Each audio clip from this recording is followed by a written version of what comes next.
So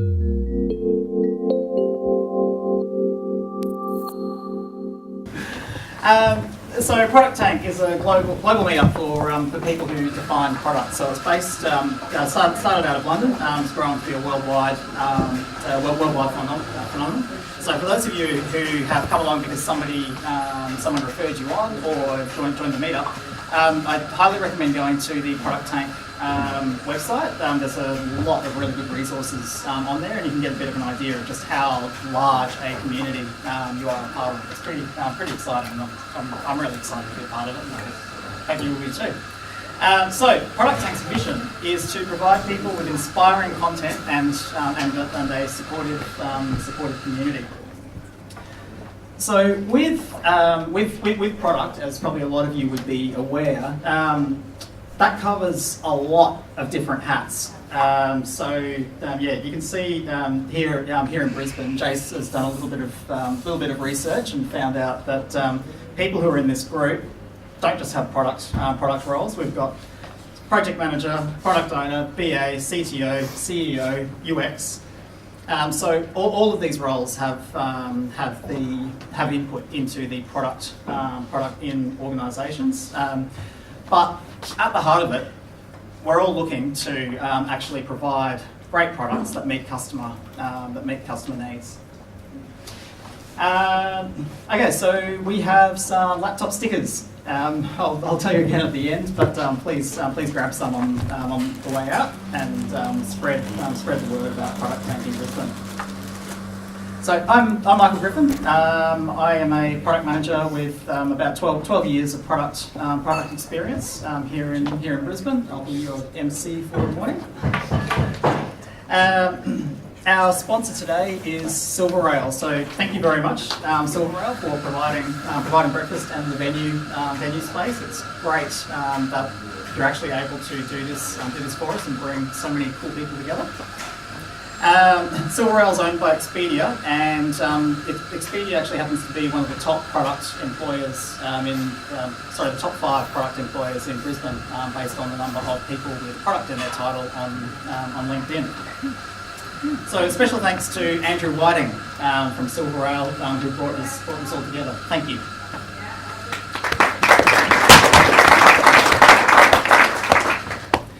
So is anyone here heading down to Sydney for the Leading the Product conference? Okay, that's a shame. They've asked us to make a special mention that they're bringing in Gibson Biddle from the States. He's been big in product marketing and is also running a Hacking Your Product Career workshop. So that if you do manage to convince the CFO to send you down there, check it out. Upcoming events. So the next ProductTank event will be in September? October. And Mark Abraham, who organises ProductTank in London, was kind enough to introduce us to Saeed Khan. So Saeed's a bit of a product heavyweight. He's been in product for over 25 years and has spoken globally, and also has a well-known blog. So Saeed is going to be speaking at Leading the Product, but Jase has managed to finagle him to drop into Brisbane on the way out. I believe the way that happened was by offering him the experience tour of Brisbane, and Saeed very kindly agreed. So we're still working out a venue and sponsorship. Stay tuned on meetup.com for more details, and get yourself signed up on there so that we've got an idea on numbers. Brisbane ProductTank will be a year old in November. Yay! We're looking towards having an end-of-year bash with another speaker. So if you know anyone who'd actually like to sponsor that event, please let either myself or Jase know. Okay, so we're now going to move to our panel discussion. Our panel this morning is going to be moderated by your ProductTank co-runner, Jase Clamp. Jase has got almost 20 years experience in product. He is the director of Creageous, which is a product consultancy. So Creageous helps established companies explore new product concepts and create products that people love. And don't we all want that? So please welcome Jase.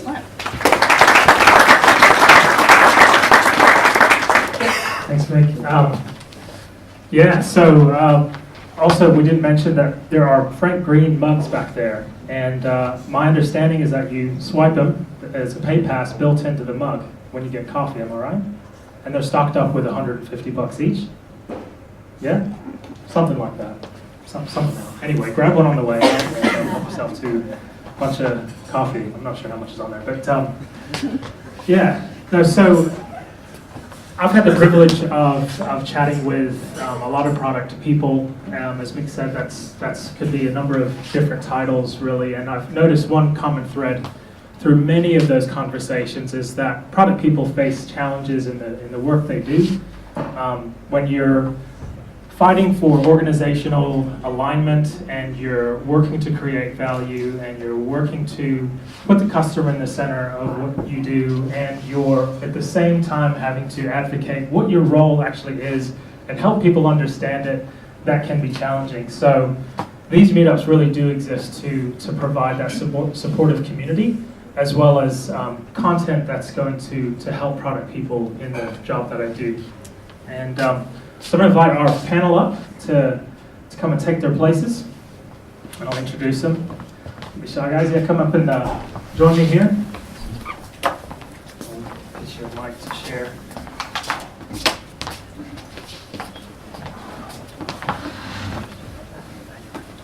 So we got Alistair Cornish on the end here, who's with Sniip, who's a mobile payments app, paying bills through mobile app easy.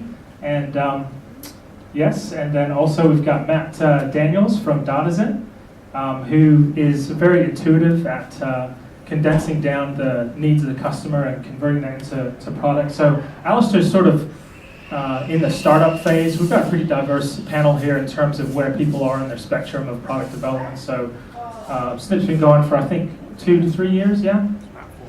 4.5, yeah, so still sort of early stage, and Matt's sort of in pre-product, so it's still as a service agency. So Datisan helps marketers with their data problems, and what they're looking to do is quite a common thing that you see as a service-based business will then make a move into product to create a product that is better serves their customers and partners. So that's sort of the stage that they're at right now. So, and then you've got David Wood from Flaik. Flaik is a platform, web-based platform for ski schools. It's a real niche, and these ski schools are in the States and also in New Zealand. It gives them everything they need to organize their ski training. It's a software and hardware. So they actually have little like trackers that they put on the kids so that they don't lose them, and it's a full service type thing. And they've been going for about 10 years. Right? And we've got Sheehy from likened. So it's an NDIS platform to help people with disabilities organize their care. And you guys have been going just about a year.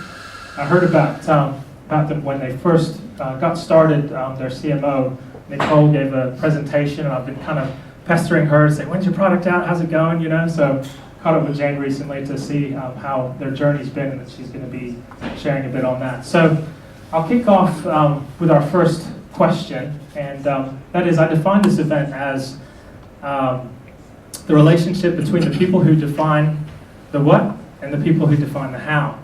And my question is, did I capture it, or did I oversimplify? And I'll hand off to Matt to comment on that. You guys can also comment. Hello. I personally think that's a little bit of an oversimplification. Is that on? I think that's a bit of an oversimplification. I don't think that the siloed teams necessarily always work. I think the what and the how should be defined by cross-functional teams. I think you'll always get a much greater benefit out of including the UX, the design, the technical team, and the product team in defining both sides of that. I also think that something that's missing from that is sort of the why. So the context behind why we're rolling out a feature, why we're doing it this way, why we're designing it that way. And I think the cross-functional team can allow each of the teams to understand that context and always deliver a better product at the end of the day. Hey, yeah, I mean, my background is in consulting, so I've been working with clients around the world for a long time around understanding their customers and actually delivering technology solutions to meet those. I've had various experiences of how the what and how are originated. And for me, I don't think there is anybody that's anybody's capable of having good ideas.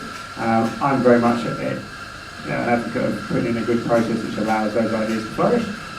What we've done at Sniip is create a very structured, agile process where the concept, initiate phases feed into that deliver phase, which basically protects the technology team, but also allows ideas to develop as they go through those phases.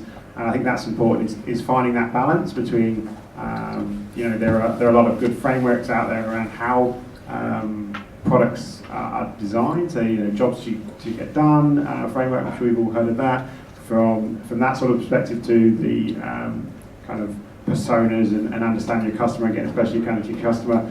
All of that good stuff that fits in somewhere. I think the right outcome is really just finding the balance and a good process where all of that feeds into giving the delivery teams the right assets to actually and direction to actually implement. So you mentioned protecting your technology team. Maybe just give us a bit more of a download on how you define what features are going to be built next. Kind of you don't have a product. No, so we have we have deliverables in each of those phases. So in our concept phase, we have what we call a delivery roadmap, which is kind of a horizon view. So a lot of the blue sky thinking, I guess, that happens there. So you'll sit around with sort of the senior team, I guess, or the exec team, and or even the board, who'll have a vision for what the product would like to become. That doesn't necessarily translate into an immediate action for the delivery team. And I think a lot of, certainly in smaller teams, a lot of the challenges is to try and mediate that progression of what ideas you actually progress. So there's a lot of ideas you can chase after. There's a lot of, generally opinion-based, what their favourite idea is.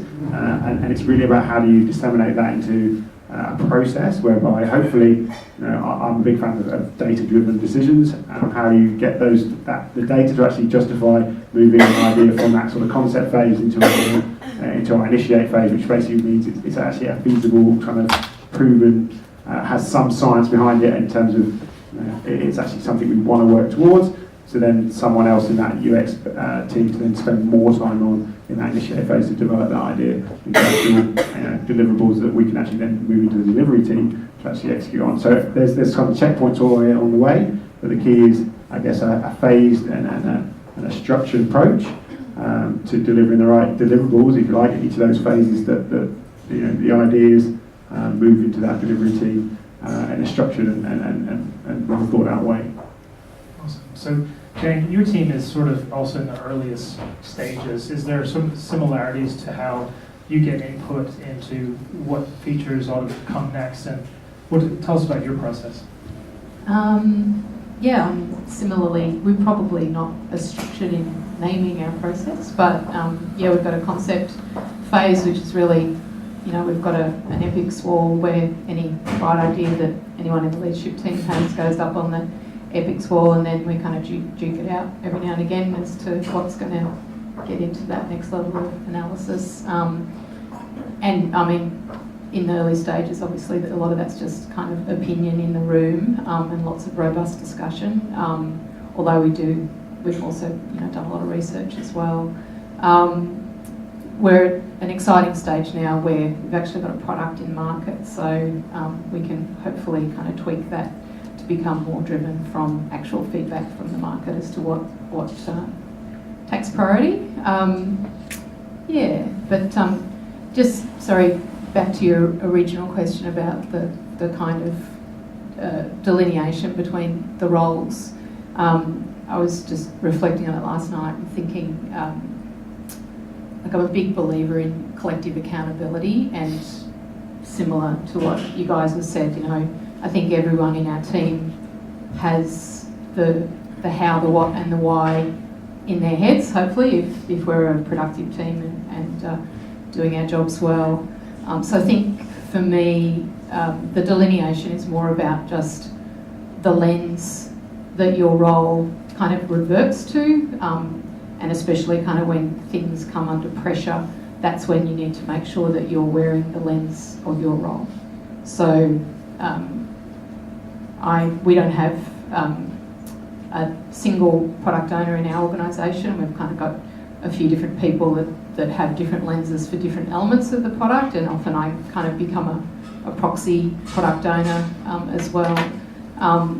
But at the end of the day, my lens is the CTO lens, so when things come under pressure, I'm the one that kind of has to go, well, I'll choose this lens and let you kind of wear that other lens for now, even though day to day I'm kind of happy to flip between them, if that makes sense. Dave, why don't you guys have been journeying for a little bit here and kind of navigated through, probably iterated through the type of process that you guys apply. Tell us about your journey and where you are today with how you figure out what to deliver into your product. Yeah, so Flaik's been around for about 10 years, and during that time, we're probably the first like 8 years were very engineering led and sales led. So we used to focus on, here's this sales discussion that's come out and we can get this sale, so we should engineer that. And we went through that process for pretty much 8 years. In the last 2 years, we've kind of transitioned to being a lot more customer led and having a CPO in place, which is meaning it's been more strategic in the decision making we've been making for the roadmap as well as what we're developing. So what that means is there's a lot more strategic decisions being made, but it also means that from a design and engineering team, we can focus on what makes the most sense in the long term. And how's that transition kind of impacted the culture in the engineering team? I think it's been good because the engineering team's been able to provide or collaborate with the design team. So we've only really had a design team and an engineering team over the last 2 years. It used to be a very small team. So that's been good. That process of actually collaborating and building out a product over those 2 years has been a better process than what we had prior. Awesome. So in terms of, like, I've heard that engineering's resources, time is the most valuable resource in an organization, so really kind of protecting that is the name of the game. Just open this up to anyone who wants to comment. How do you strike the balance between involving the engineering team in that definition so they're getting acquainted with new concepts and things that might be built versus protecting their time to actually do the job of engineering?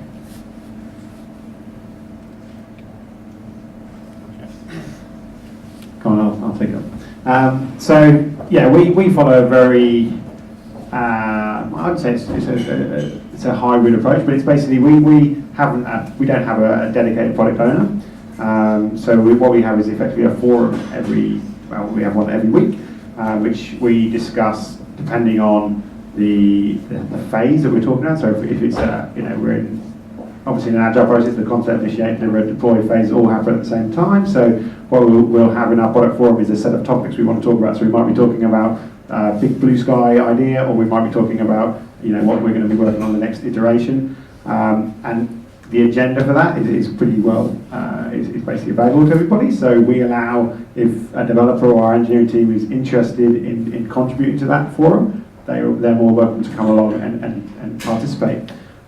Typically, it's the management team and the marketing team and anybody who's got as much information as they have around that topic that we're talking about, or that feature we're talking about developing, that will drive the conversations. But that is what we're using currently as a kind of interim solution while we don't have someone who drives that product agenda, is to have a forum whereby at least all the good ideas that could be discussed are basically scheduled, I guess, in a structured way to have that discussion. Would the engineers come along to that?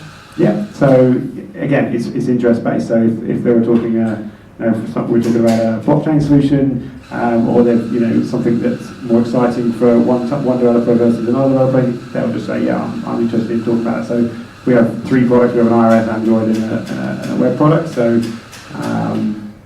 so if there was a certain technology that lends itself to supporting one feature or another, then typically the developers who are interested in that feature will attend the product forum.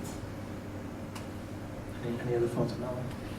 Yeah, I was just going to add that in a previous role at a digital agency, we used to create cross-functional teams in the early days of the definition of the projects, and then they would be in the early phases of specification and definition of things. Again, that just helps to bring in development teams' views, UX teams' views, design teams' views, as well as the product owners' view. But it would be very structured meeting. So obviously there'd be an amount of time that we put aside for the project, so that we could then protect everyone's time, and we weren't just flailing around, just talking, shooting the shit. Yeah. Yeah, so we have workshops which we involve the engineering team in. It's normally when we're starting a design sprint, and it's normally a chance for us to, as an engineering team, to voice any technical concerns we might have, and also contribute to how we might solve the solution. So from the get-go, we'll outline what we're trying to solve, outline what the complexity is, and then we can outline, okay, here's what we've seen or benchmark from some other applications that we've used, or here's some technical concerns based off this experience from building this product. So you guys up on the whiteboards and doing post-it notes and just all that doing sort of crazy aids, doing stuff like that, but then, yeah, going, have you considered this is going to cause conflicts, which they may not have even worked out during the jobs to be done phase. So what's the impact of sort of having a bit more collaboration and a more integrated approach up front, in terms of, for example, your documentation and kind of your ability to nail that target of the definition of done and all that stuff? The biggest impact's actually developers not coding, complaining they're not coding. Getting them involved during that phase means that less time they could be developing a bit of code which is behind or something like that. Normally, there's not really an impact on documentation because they're more across it, because we don't have to do that documentation because they've been involved during that from the get-go. So Jane, your team, do you have internal dev or We've got a combination, so we've got QA lead, DevOps lead, and one developer here onshore, and then we have a delivery team offshore as well, who are majority BA, QA, and devs. Yep. So for your offshore component, how do you get them engaged and kind of help them to be hooked into those sort of internalish conversations? And yeah, we pretty much, try and run it as just one big united team. So don't kind of make any distinction between the teams as such. The biggest challenge of that is just that time zone. So they're in Sri Lanka, so we've got kind of 4 hours in the afternoon of overlap. So we need to pack a lot of conversations into that time. And you have that normal kind of loss of the overheard conversations because you have to explicitly make time to be together. But yeah, when we do all the rituals together, when we're showcasing designs as well as dev work, and that's good opportunity for discussing any kind of niggles, and then also just involving various members of the team in discovery and analysis work as well. So yeah, we kind of just run it as one big integrated team. So in terms of dealing with them remotely, do you go over Sniip and have long conversations? And Yeah, pretty much. We're on Hangouts, most of the afternoon. We've got kind of permanent connections set up in our boardroom, and then a backup for when the boardroom's not available. We're pretty much just kind of online with those guys all the time. Yeah. So just another question. So as your early stage, your product's going out to market, obviously, the road ahead is about growth and scale and so forth. What do you see as your next key hires for your team in terms of how you guys define products and meet customers' needs? At the moment, we have an amazing person, I'll name her, and now I'm just going to forget her surname, but Magella, who's actually an entrepreneur herself, runs Sortal, who's doing our UX design work, and she's only available on a part-time basis because she has her own business. So that's a constraint that we're working within at the moment, but in the long run we'll need to develop our own proper user research practice and UX design capability. I think that's going to be key for us. And also, I guess, that separation of the product ownership into a single kind of person that can wear that hat more permanently. And where do you see that person kind of fitting in? I think, probably just a member of the leadership team, kind of side by side with myself, yeah. So Alistair, you guys are kind of early in the journey as well, and really, have an exciting road ahead. How do you see your team evolving in terms of who's the next sort of key people to come in for you guys? Yeah, so since I've joined, we've focused mainly on technology, getting that sorted out, and really sort of doubled down on the efforts in that space in the last sort of 6 months. What we're looking at going forward, I think, is more this, how do we better define the product roadmap? How do we better engage with our customers? Right now we are looking to develop that capability. We're talking to whether I don't know. It'd be interesting to understand whether you guys feel that there's a place for a chief customer officer we've talked about, or even someone from head of marketing to director of UX to do we have like a head of a chief customer officer, right? So what is that role? There's a number of hats that they could wear, and that's certainly something we're looking to explore at the moment. We really want the next thing. We very much understand the roadmap for the end of this year. I'm very interested in what we're going to build next year, and as much as I've got some cracking ideas, it really needs to come from a more data-driven and basically data-driven place where we understand what our customer jobs to get done are, and also what are you trying to achieve with this product. Those are sort of next sort of 6 to 12 months we will be looking to fill those sort of spaces. Awesome. I'll just wind the clock back a little bit, because our product was actually born of 2 separate products that we sort of smushed together that were serving a need in the market. And we were flailing around with CEOs and CTOs and stuff like that, just going, oh yeah, it's this thing, and it ended up being all things to all people.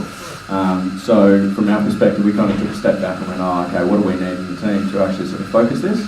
And that's when we decided to engage a product manager, Jase at the end there, and he really honed our focus in and made us really be able to clearly define what we're building and what we're doing, and also go out to market and do that market research and things like that. So I think if you find yourself flailing around in sort of defining your product or what to do next in your product, or the direction of it, certainly for us, bringing on a product manager, an experienced product manager, was gold.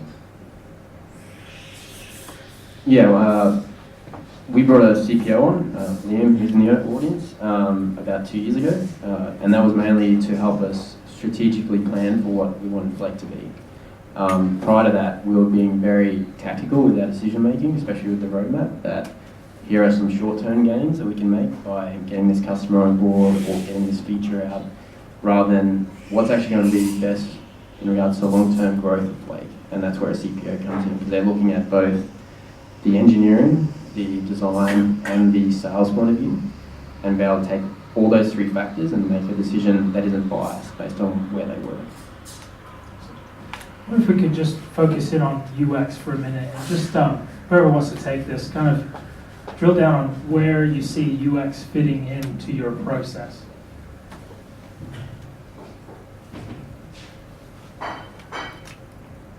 What do you mean? So, it could come very early in terms of UX being involved and starting to do what they do, or kind of is it something that once that definition of customer needs is really clear and prioritized, then as to kind of to bring in the detail of, okay, well, how's that thing going to look? How's it going to be implemented? Where along the spectrum, where in the process do you think the touch points are? Yeah, so we started our design process really early on. So we'll normally have, before we even do jobs to be done, we'll actually do, we call them design sprints, but it's more doing customer research sprints. So we'll go to resorts And this is mainly for us to get empathy with the customer, and we'll actually be in the lives of those customers and see what they do. And we'll take all that information and effectively document, and then have a whole range of information to go through, and then the designers will then try and make sense of that. And then the design team will go, okay, there's this insight here, this insight, and take all that information and put that into jobs to be done. So design starts really early on in the process. I think historically for me, the UX planners have been very close to sort of, I guess, the people who are defining what the client needs or client wants, so again, very early on in the phase and very sitting close to the product team, and then from there the UX design team, and it's kind of folded in with the cross-functional team. So obviously, as I stated before, our process was we'd define the entire team for the project, and there'd be UX designers, planners, obviously the project manager or the product owner, and the technical team included. So early on, the UX planners. A little bit further down the chain, we'd have the UX designers come in and actually defining what it's going to look like, or what the experience is going to be for the product. Yeah, like I said, as I said earlier, we're very structured. So I guess this is my, in our initiate phase, that's basically where we do our UX at the moment. So once we've got understood that there's a feature or an epic that requires delivery, and it's validated that it's something we want to work on, then we bring in UX. So I have this analogy around the roadrunner and the coyote, right, which is the business and the product strategy is the kind of the roadrunner that needs to sort of stay out in front of technology, which is the coyote, and it's about maintaining that gap. So we have a real challenge. If you don't want the business getting too far ahead and the coyote giving up effectively, and it's just too hard to achieve some of the things that business want, and you really don't want, which is I feel where we are almost at now, is where the coyote almost catches up and it gets the roadrunner where you've got technology that's leading the business, which is an equally difficult challenge to be in. So it's about maintaining that gap, and I think for me, your UX team needs to be far enough ahead, or basically designing things far enough ahead that the technology team can have a clear kind of horizon view of what they're building. But you don't want them to be too far ahead that what they're building is kind of out of touch with what's achievable. Oh yeah, no. Just agreeing. Yeah, I think both. It's a great analogy because it's so hard to get that gap right, but both of them have to run so fast, to keep everything moving. Yeah. Awesome. So I'd be keen to hear from everyone on this one. What kind of goals are you setting, and what are you measuring?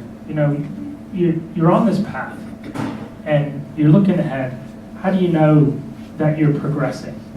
Tell me about metrics. Tell me about goals and how you actually capture that, and then feed that progress and those metrics back to your stakeholders and so forth.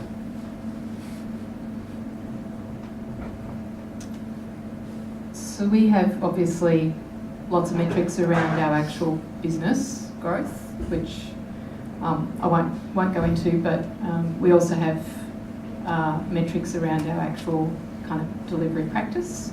And that's been one of the advantages of our kind of offshore relationship, is that offshore partner brings a lot of rigour around how we measure those practices, which I wouldn't have had the time and energy to implement myself, given our kind of level of development. So the BA practice, the QA practice, and the actual development practice, we've got quite strong measurement around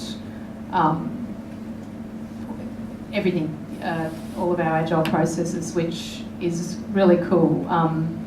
And one of the ways I think I've been able to manage to engage the offshore team really well is we started with a ranking when we onboarded with them, because we had the kind of crazy initial MVP build. Our first quarter ranking in technical excellence was like 2.2 out of 5.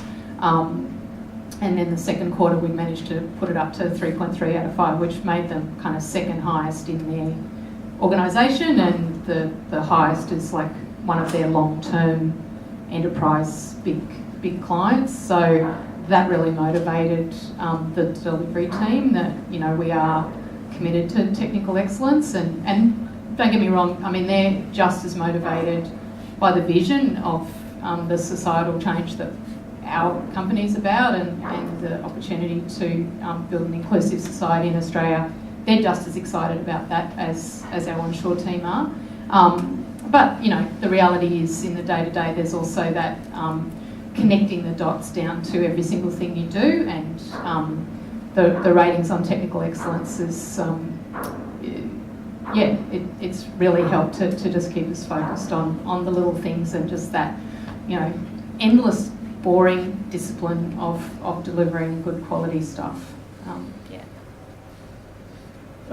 It's multiple metrics for us, so we consider, are we shipping quality code on time? Are we getting the sales that we need?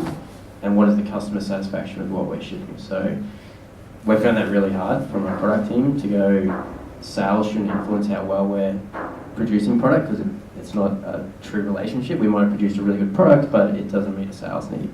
So we try and take in a number of metrics to outline what success is for the product team. How do you measure the customer satisfaction? Pretty poorly at the moment. No, pretty well. We talk to our customers and we get feedback about, okay, does this make sense? We're trying to capture data and how they're using it, but currently, because we've got a very limited number of customers, we've got like 18 ski resorts, it's hard to see the different personas. It's kind of, it's not a, we can't look at all those 18 customers and go, okay, therefore we're failing in this area or something like that, because they use the product differently. So it's mainly just getting customer feedback through interviews. But sometimes what they tell you and how they use the product is very different. So we're still learning the best way to capture customer satisfaction. See those pop-ups in products a lot. Would you refer this to a friend kind of thing, that Net Promoter Score stuff? So, yeah. I guess as we're really early days, the only thing that we're measuring at the moment is how many proof of concepts that we're rolling out for clients. So just to, I guess, talk to that problem, and being the data geek in the room, there's probably some others, but the way that we would instrument that is exactly as sort of Jase said, you know, one of those little pop-ups. So when we do launch, we will have feedback and ratings built directly into it, and that goes all the way from high level, what do you think of the product, would you recommend it, so Net Promoter Score, all the way down to individual functions within the product, and having that sort of granularity, I think is really, really important in your data. We then also, again, because of the background, we will track all the behaviour that leads up to that moment, and we can go back and analyse, oh, okay, this person was actually using the product like this, this and this, and then they gave it a score of that. Yeah.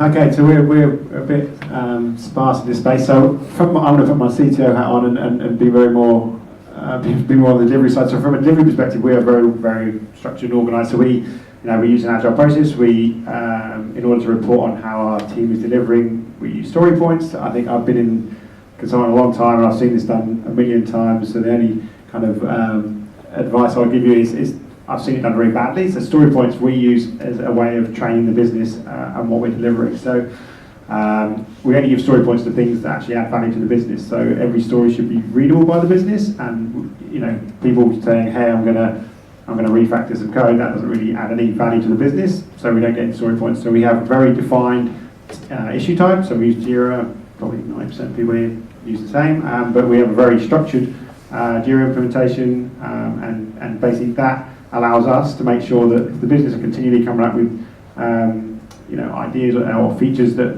as long as they feel they're adding value, we estimate them and they come through as story points. So like I said, I like to think of it as training the dog. So when we deliver new things for the business, they get new points.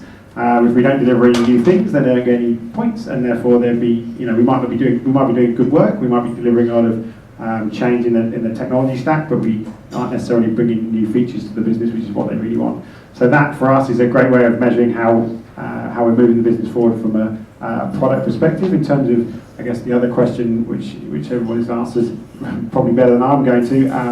how we're measuring our customers' feedback and how we're measuring whether the product's actually achieving what it's doing. I don't think we're doing a very good job at that at the moment, and that's really what, again, I think in the next 6 to 12 months.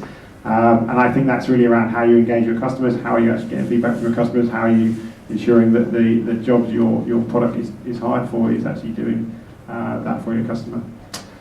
Which again, yeah, as Jason said, there's probably a range of solutions out there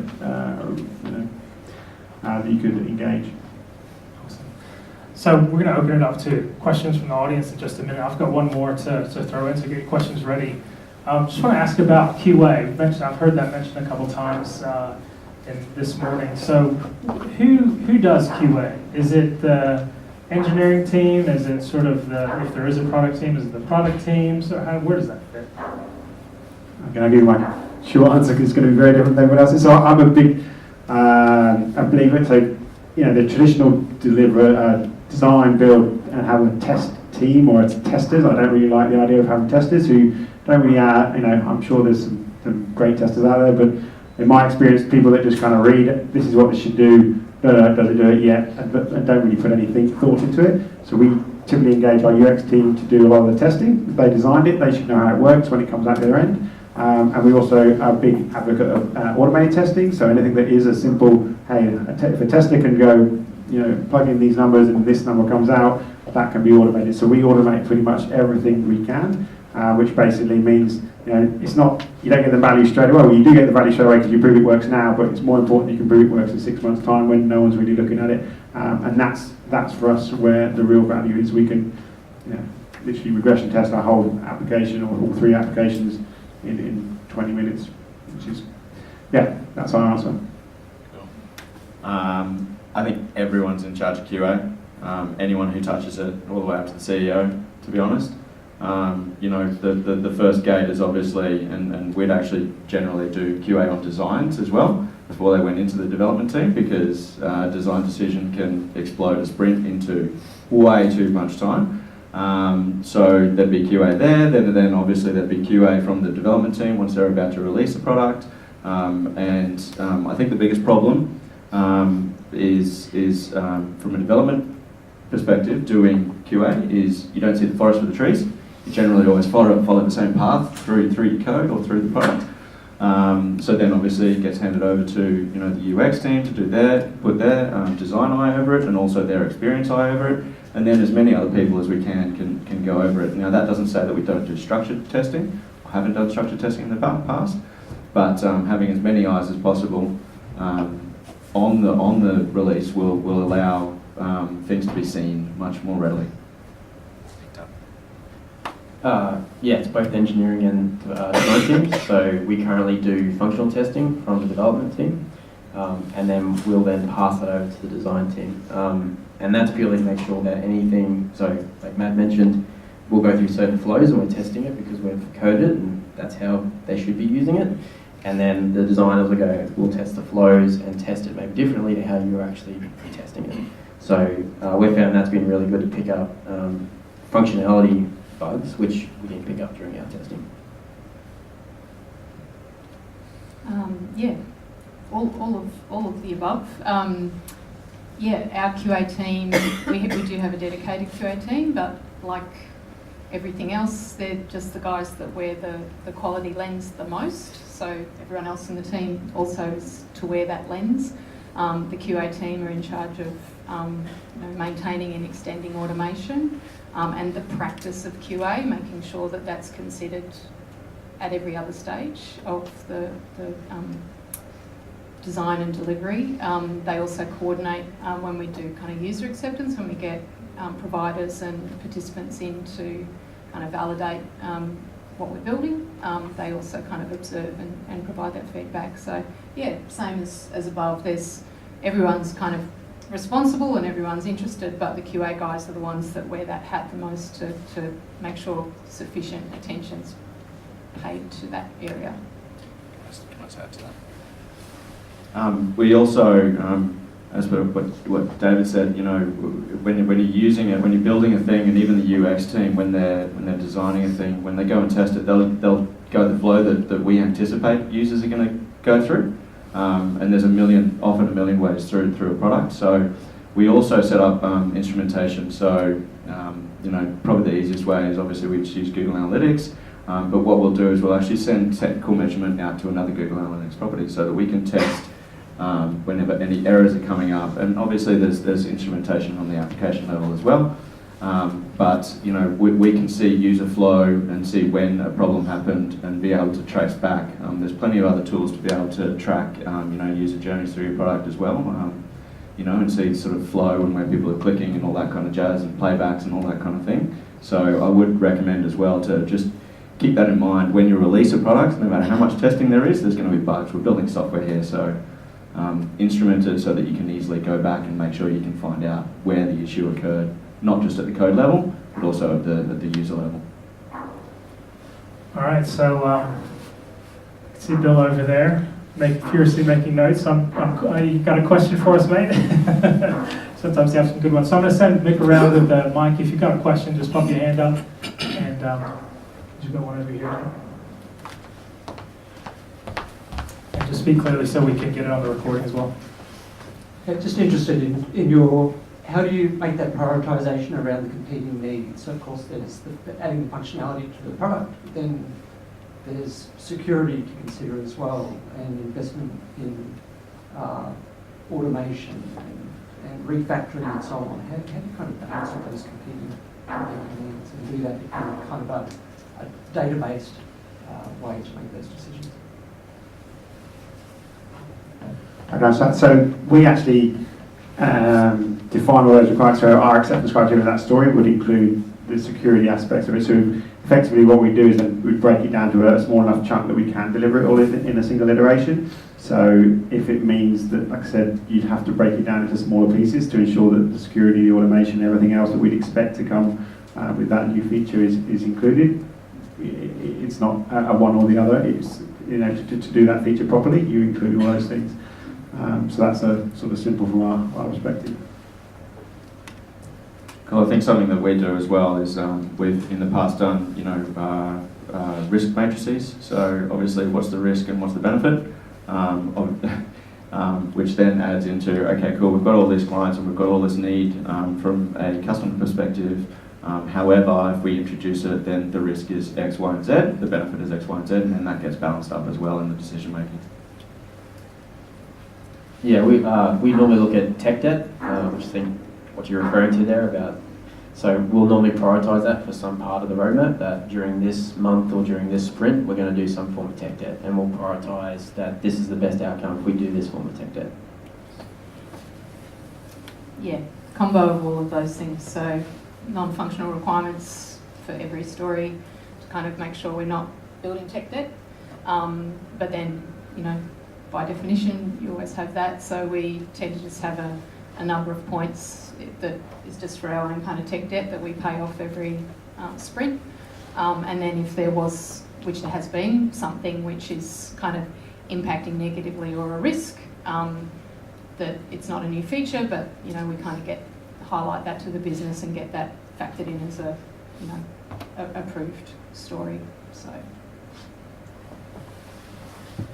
in terms of charting the course for a product, I've often said in the past, I see products as children. They're their own little things. They've got this path in life, and they're going to have a mission that they're going to, as they understand themselves, they're going to figure out what their mission in life is, and then they're going to strategically chart their course through life to try and accomplish that. So how do we capture that sort of soul of the product while we're doing things like matrices and risk analysis and things like that?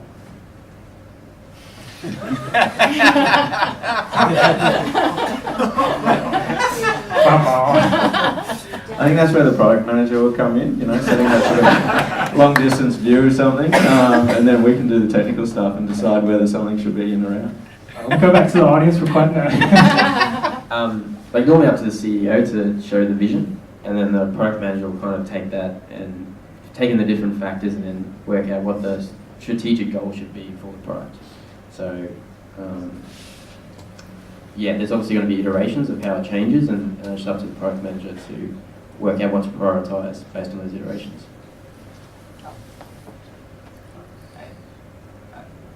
I don't know about a soul, but when we did our initial build, we did do a bunch of personas, obviously, sort of Design 101, and then we had user research participants that we involved periodically throughout our MVP build, and I think there's particular people that were in that user research that regularly come up in all of our conversations. So it's like, you know, if we did that, would that be talking down to Bill, or, you know, if we did that, would that confuse Roger, kind of thing? They're not their names, but so I think that the soul of our app comes up in the kind of personas of our users. Yeah, so I'll probably lean on my agency past, and I don't know, people might have heard the concept of organising the idea. That's something that we used to talk about a lot, and basically it's the kind of mission statement or the focus of the organisation. There's some great taglines out there, but it's more than that. It's basically the way your culture operates. It's what everybody thinks about from the CEO down to the an engineer. Why am I here? What are we trying to achieve? I think the actual features or the product might grow up and change what it actually delivers for our customers, but I think if your culture and the way your organisation operates have some sort of binding agreement around a mission statement or an organising idea, I think that's really important for us, and that's something that we would like to see continue in our organisation. Hi, Luke. I have a question with regards to reconciling the technical roadmap with the product roadmap. So I'm in an interesting situation at the moment where we've got an older product and there's a technical roadmap to, I guess, bring it into the modern age.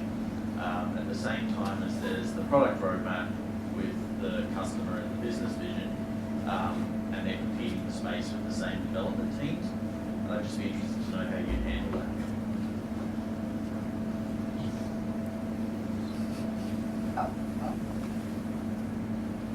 When we appointed our offshore partner, they asked if we could potentially just do no feature development for 6 to 8 weeks while they paid down all our tech debt.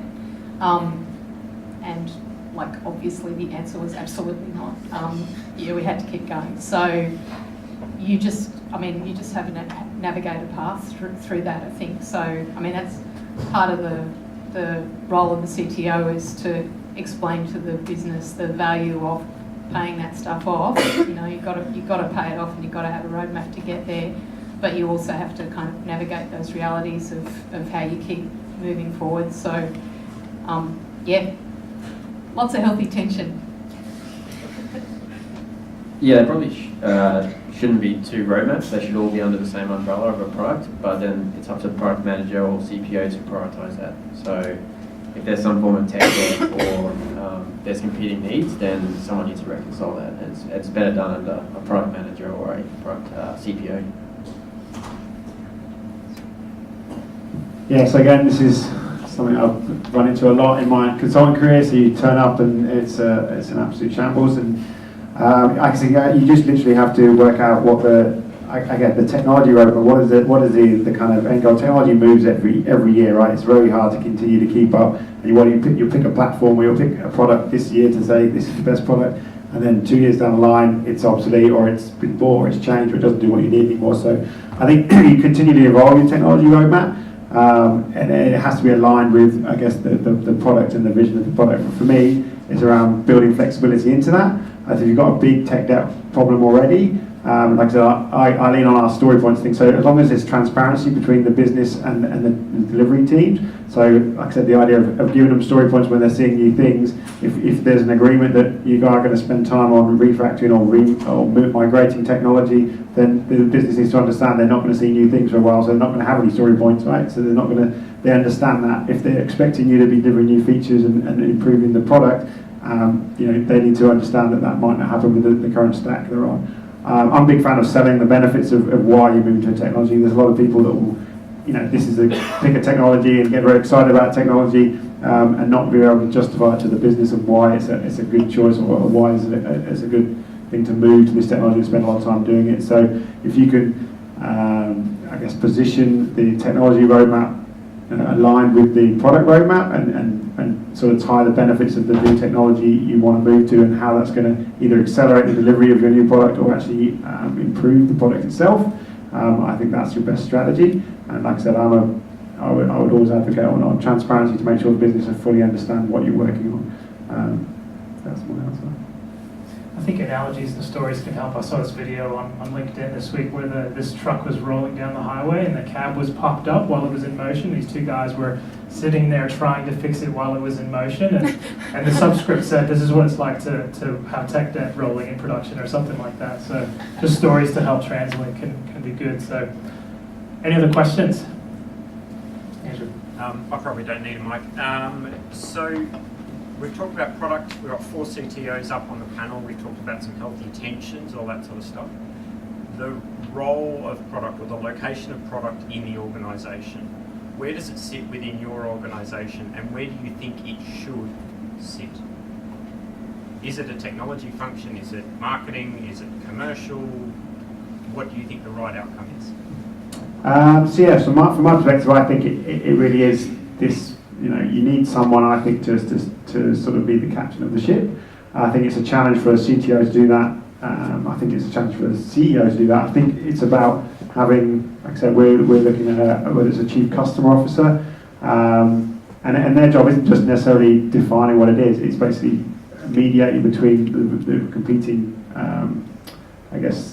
factions within the organisation to ensure that we are all aligned to what that product strategy is, and making sure that they're pulling from all the kind of IP, the skills, the knowledge, and the innovation in the business to basically ensure that they feed that into a product roadmap that everyone can get behind.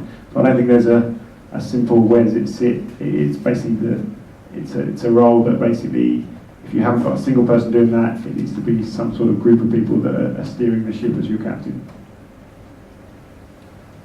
Yeah, I tend to agree. I think it sits more under the sort of customer side of things, and I think from a sort of collaboration perspective, and Jase said it with that right there. I think the technical team and the product team need to very, very closely pair, but I don't think they're the same team because they've often got different priorities.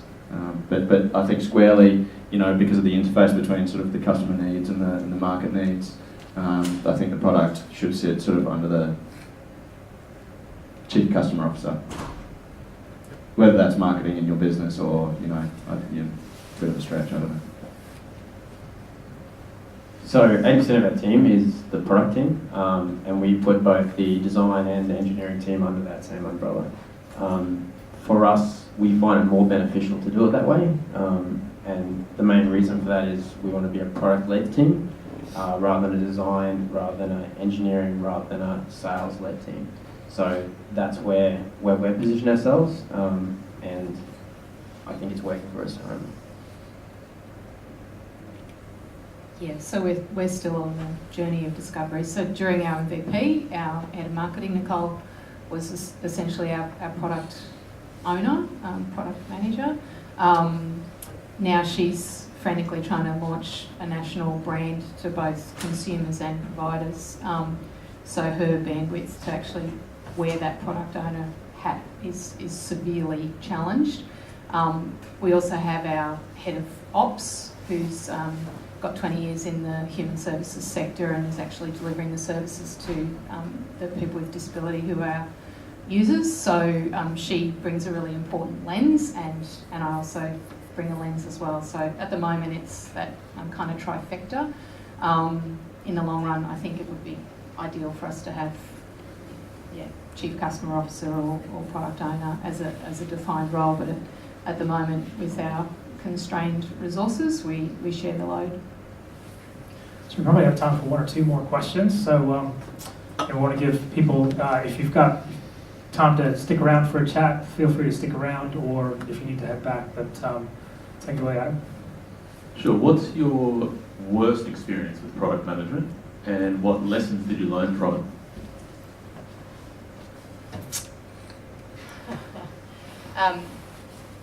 I wouldn't say this is my worst experience, but maybe just a recent one that's top of mind, and I guess relates to that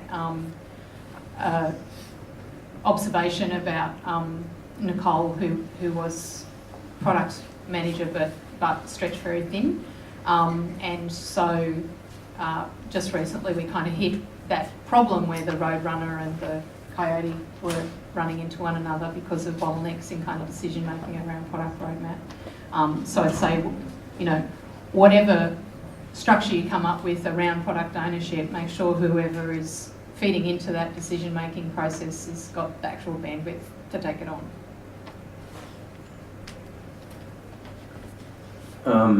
Probably from my experience has been just allowing the product manager to make the important decisions. So as a co-founder, there's always the veto card about, okay, I know that's probably the best, but I'm going to veto this because we need to ship this product, we need to do that. So it's probably just giving the product manager the ownership and the trust that they're making the right decisions and not to veto them. That's probably the biggest lesson I've learned. I think in my years in agency land, I think the worst thing that I've ever seen is ego and anecdotal decision making. It's got no place, and all it does is create tension in cross-functional teams. I know when I sort of got made head of the digital team, which included UX designers and the project management and technical teams, I sat them all down and said, look, you're one team, you're just different disciplines, so get on board, get rid of your ego and start actually communicating together. So, yeah. So I've been through some pretty torrid experiences with some clients, but the biggest challenge I always felt is when you have, either whether it's a group or an individual in the product team that changes their mind frequently, and they are basically very much living in opinion land. And that's, you know, whether that's because they've got to that position or authority from some good decisions they've made or lucky decisions they've made. But again, you probably all heard it takes 30 seconds to think of an idea, it takes probably 5 minutes to sort of sketch down what it looks like, it takes an hour of a developer's time to build it.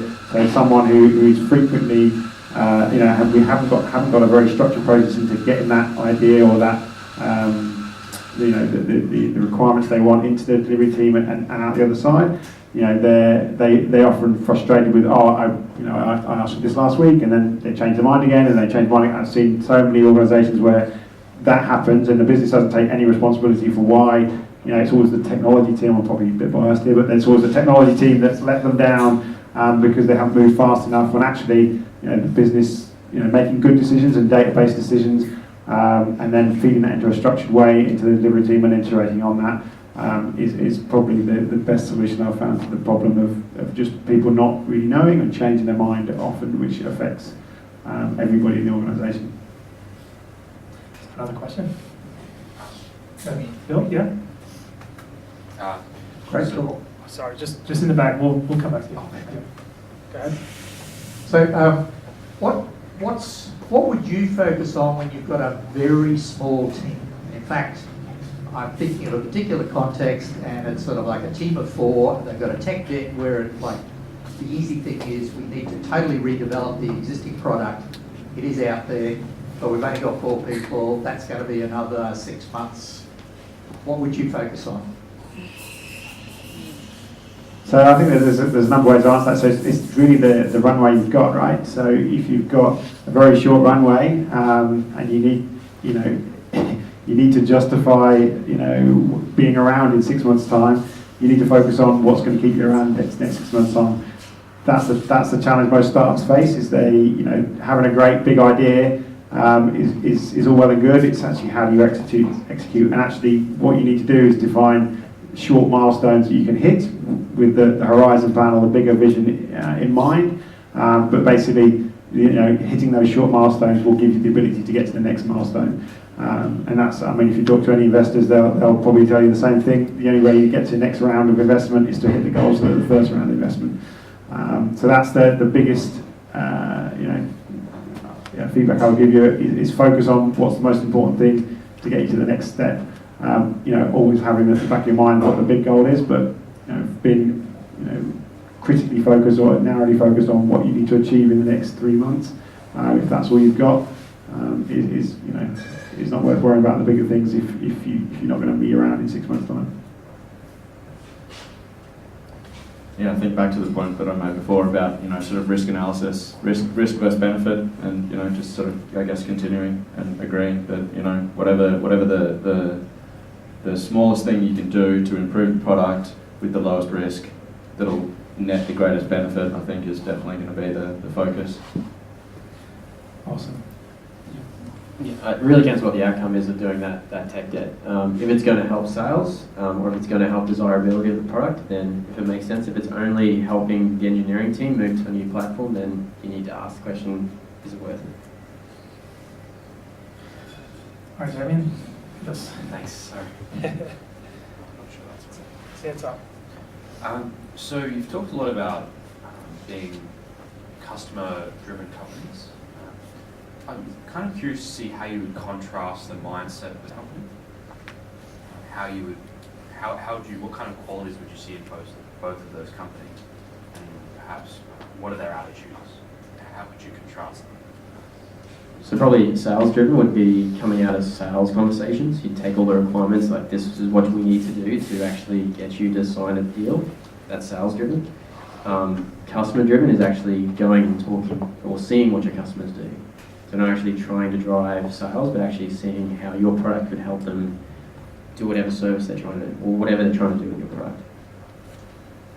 So Matt, you guys are at this point that you have a hybrid. Yes, you're looking towards developing a product, but each customer comes in and you have a service that is intended to deliver a solution for them. So. Yeah, and I guess it's I guess ours is sales driven then. And look, we did start with being sort of customer focused, because the original platform that we built on top of was just solving a specific customer's need. But I think David's articulated that let's just be reactive and tactical in how we develop things really didn't allow for sort of long-term vision of the product, and didn't. And that's the thing, I think the famous Sun Tzu quote, tactics without strategy is the noise before defeat. Tactics without strategy is the noise before defeat, and a strategy without tactics is the slowest road to victory. So I think you need a mix of the two. Awesome. Well, thanks everyone for coming out this morning. Like I said, feel free to polish off the Avo toast and have a few more chats before you head out, but we look forward to seeing you at the next one. And yeah, have a good day building products people love.